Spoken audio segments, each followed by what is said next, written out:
homesteaders, gardeners, and cooks. My name is Jennifer. Welcome to Miles Away Farm. Thanks for hanging out with me in my kitchen. Today we are going to make some Tuscan white bean soup. And this was inspired by some canning that I was doing, and I had some cannellini beans that I had grown quite a few years ago, and they were still in my dry storage, and I realized that they probably should go into cans because I was much more likely to actually use them up. And in the process of canning them, I had a couple of jars that did not actually seal. It happens, you know, pressure canning, even if you do everything right, sometimes something just doesn't quite go the way it's supposed to, and so you end up with something that didn't seal. I recognized it right away, and so I just threw the jars in the fridge. And then I was like, what can I make with these white beans? Because I can't leave them in the fridge for a long time, and it's been a long time since I've done anything with white beans. What would be a good recipe? And there's a lot of different things I could have done, but I ran across this recipe from America's Test Kitchen, Cooks Illustrated, for a slow cooker Tuscan white bean soup. And it called for rosemary, which I love in any kind of a white bean soup. It called for chicken stock, which I have homemade chicken stock on hand, and it called for pancetta. And I have just been doing lots of experiments with curing meats, and I had this beautiful piece of pancetta that had just finished curing in my fridge, and I thought, perfect. I am going to adapt the recipe. Originally, it was a slow cooker recipe that called for a pound of dried beans. This is probably the equivalent, 2 jars is about the equivalent of about a half a pound of dried beans, give or take, and so I'm going to cut the recipe in half, and because the beans are already cooked, I don't need to do a slow cooker. And so I am going to make this as a quick weeknight dinner as part of the pantry challenge.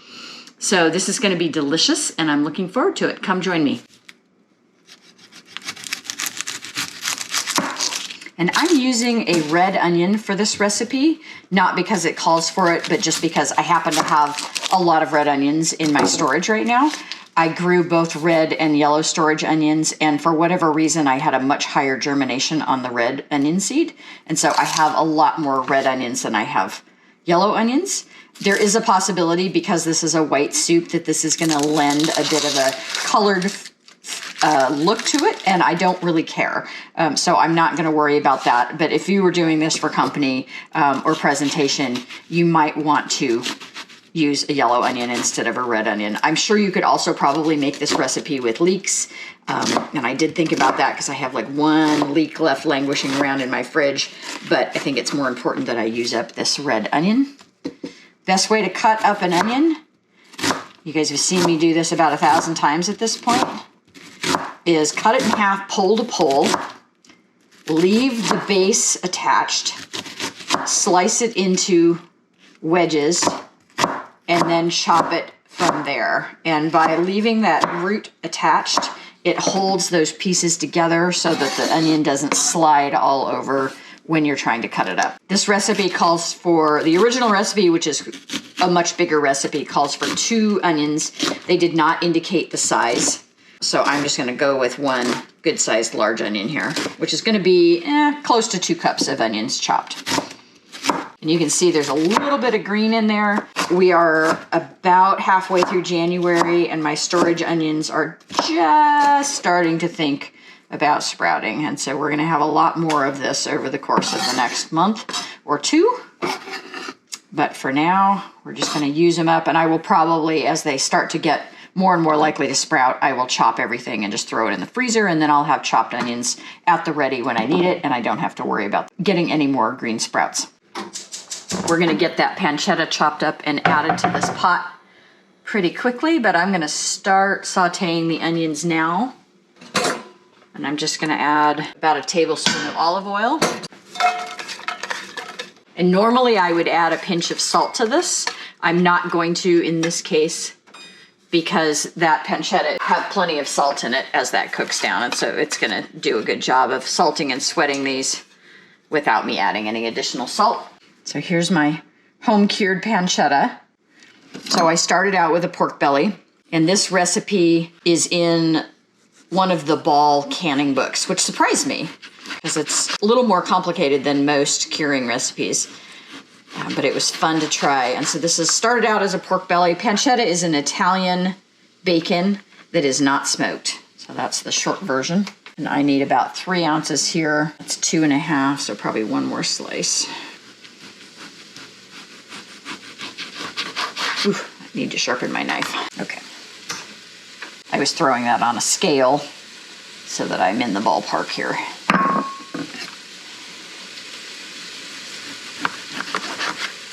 And I'm just gonna dice this and then render that fat along with those onions. And the spice that you see on the outside of this is just black pepper.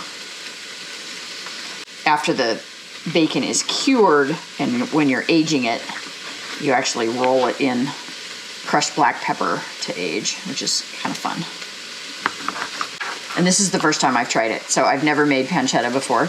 This will be its inaugural taste test, which is exciting. And this goes. And this recipe originally, because it was for the slow cooker, they actually had you microwaving stuff to render it, because one of the things that America's Test Kitchen has figured out is that just dumping everything into a slow cooker does generally not give you good flavor. And so they often have you do a step before you put everything into a slow cooker. And so that they were having you microwave. And if you've ever cooked bacon in the microwave, you know that it renders. And so I'm sure that microwave was basically rendering the bacon and also cooking those onions a little bit. I'm just going to do it in a pot because I'm not doing this in a slow cooker, and so I don't need that step. The other thing I need to add to this are some chili flakes. All right, it only calls for a 1/4 teaspoon, and I'm cutting the recipe in half, so I'm just going to eyeball that. About 1/8 of a teaspoon. And then I need 4 cloves of garlic. I'm going to turn my heat pretty low on this initially, just because it's going to take a minute for that bacon to start rendering out its fat. I try not to cut meat on this cutting board just because it's kind of hard to clean. And so I generally try to use an easy to wash board if I'm cutting meat.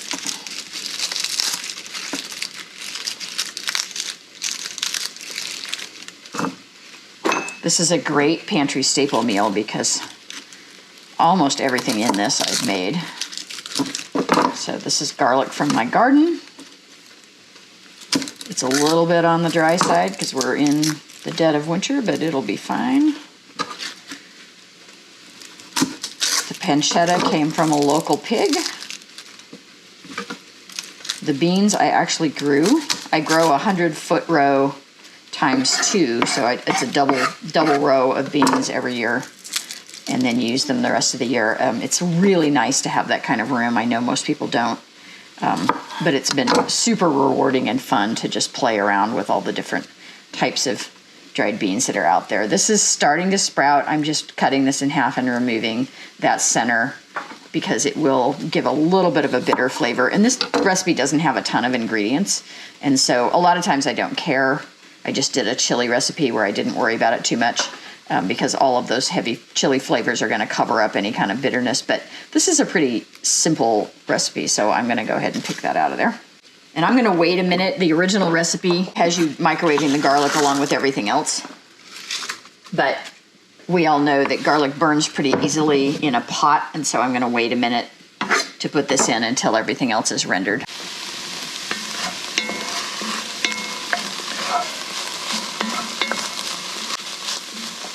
I'm going to bring my temperature back up a little bit, and we will bring you back in a minute when things are thoroughly cooked. So this has probably been slowly cooking down for about 5 minutes or so. And that bacon is not crispy crisp, but it's definitely rendered some of its fat. We're going to add in our garlic.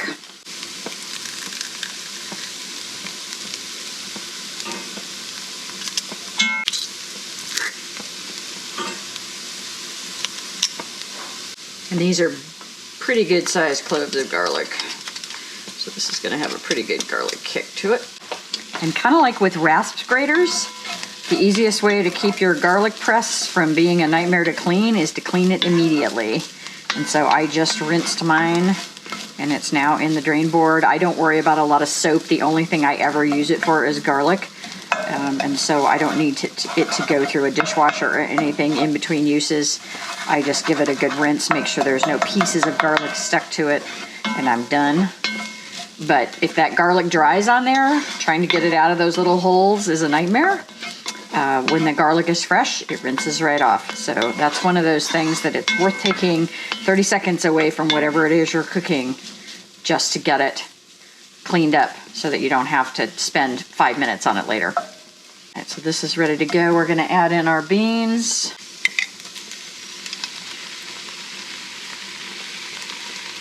And I could tell just by looking that these hadn't sealed, even without looking at the lid, because they had lost a lot more water than the ones that had.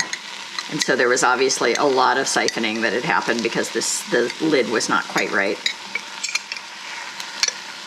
And I'm not gonna rinse these, I'm just gonna include the broth. The original recipe was starting with dry beans, and so that all that broth would have been in there. To this, I'm gonna add a pint chicken stock, and this is homemade chicken stock, so it's got some pretty nice viscosity to it.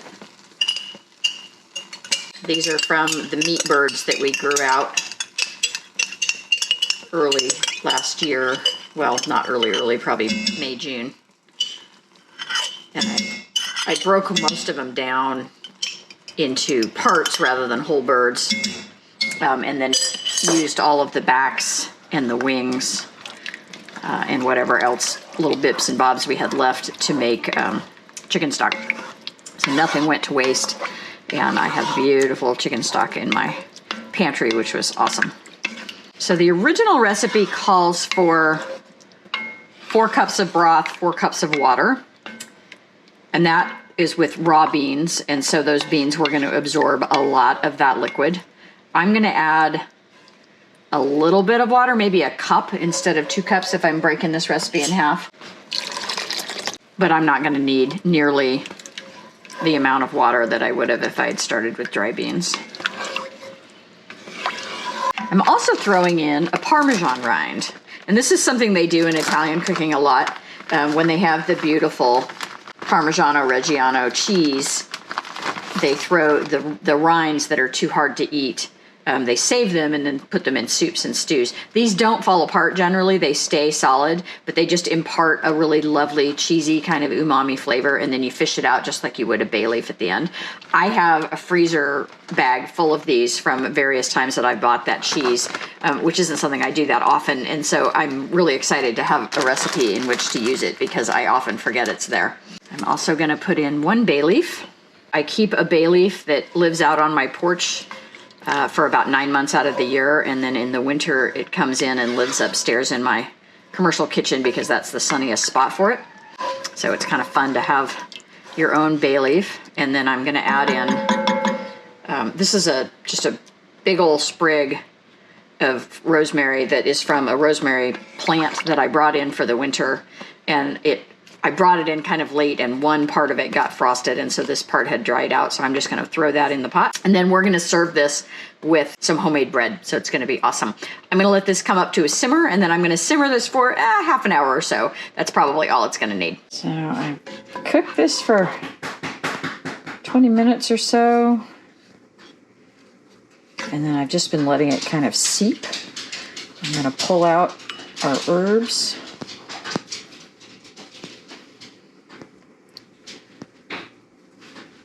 And also our big cheese wad.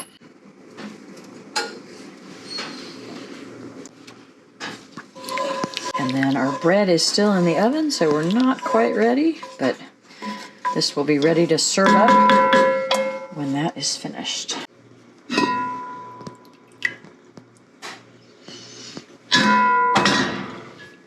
We are ready to serve up our beautiful soup. This, I can tell just from the smell, is going to be very garlicky, but it's going to go very well with some fresh, crusty bread.